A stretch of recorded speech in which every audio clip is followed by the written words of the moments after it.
Welcome back to Nonsense. I'm Chris, and this is a breakdown of Rick and Morty, Season 8, Episode 4, The Last Temptation of Jerry. We open on the house decorated for Easter, and Jerry trying to be festive while the whole family ignores him. At dinner, we see this bunny that definitely looks like the bunny from later in the episode.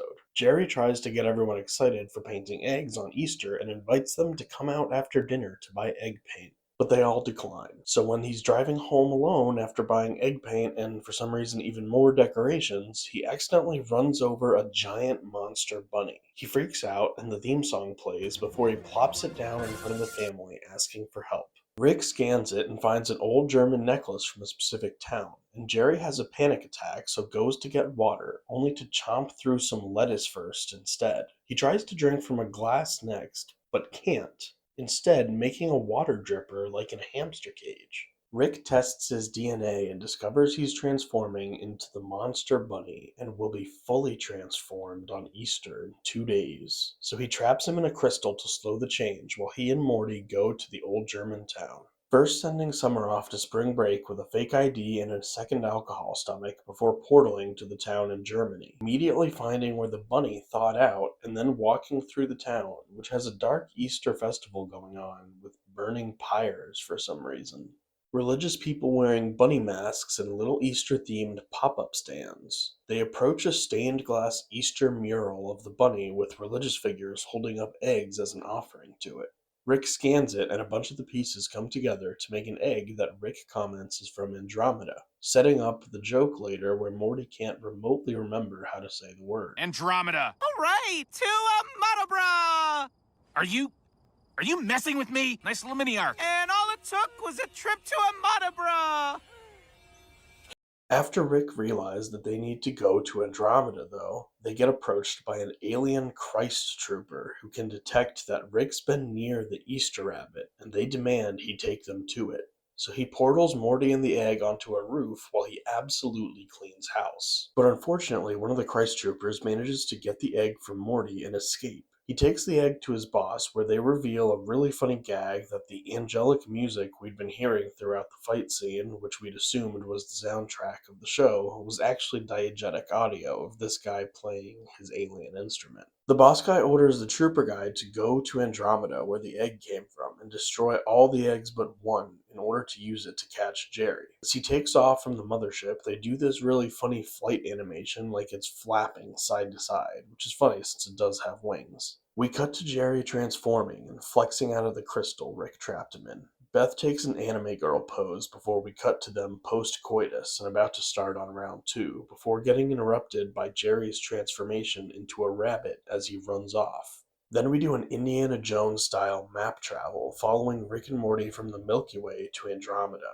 And there are a couple details here. For the first, labeled Gigante or Gigante, which is Spanish for giant. It's not the name of any celestial body I'm aware of, so I assume it's supposed to be a label for the supermassive black hole at the center of our universe. It also has north, south, east, and west annotations, which is funny for space travel. And finally, Cthulhu over here. Also, the center of the Andromeda Galaxy is an egg for the sake of the episode.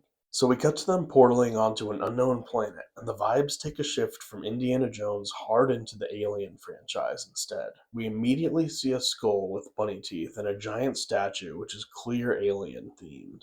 There's also eggs everywhere, which is obviously Easter themed, but the creepy vibes also make it alien themed. They encounter another mural depicting how the bunny spirit goes into the egg, then into whoever opens the egg or whoever kills the person who is currently the bunny. Something we'll see happen like 50 times at the end of the episode.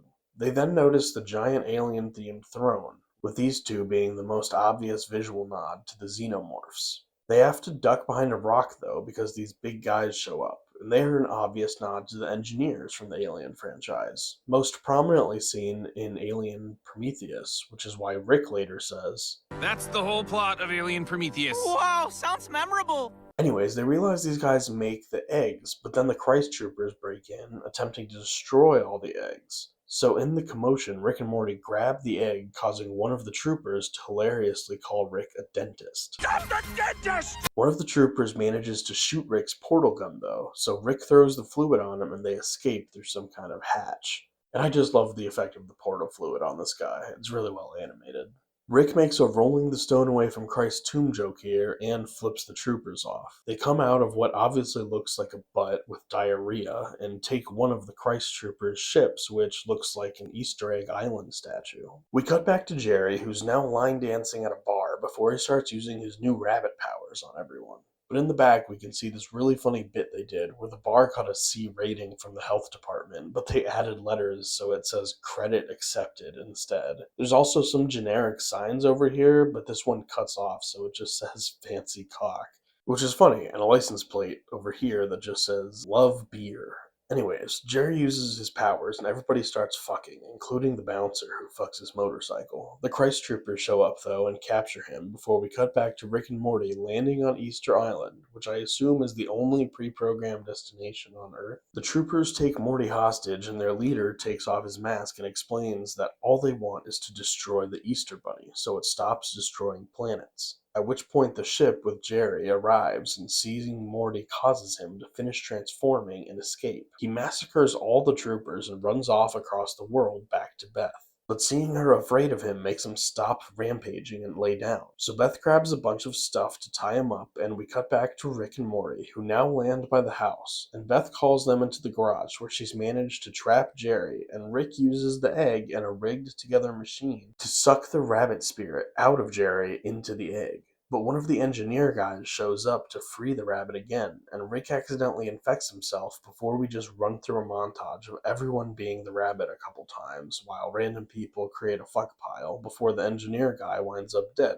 surprisingly by the Christ Trooper guy's hands from earlier, who then takes the egg and leaves. And him still being alive despite being cut in half is obviously, to me at least, a joke about explaining how Jesus was still alive after being crucified. They just assumed he was dead, but this species basically never dies, at least not from wounds. Anyways, since they hate Easter now, they decide to do a montage of destroying all holidays, funniest of which is Labor Day, during which they do office work, which is hilarious. Anyways, they end the montage by destroying Christmas before realizing, Is summer still at spring break?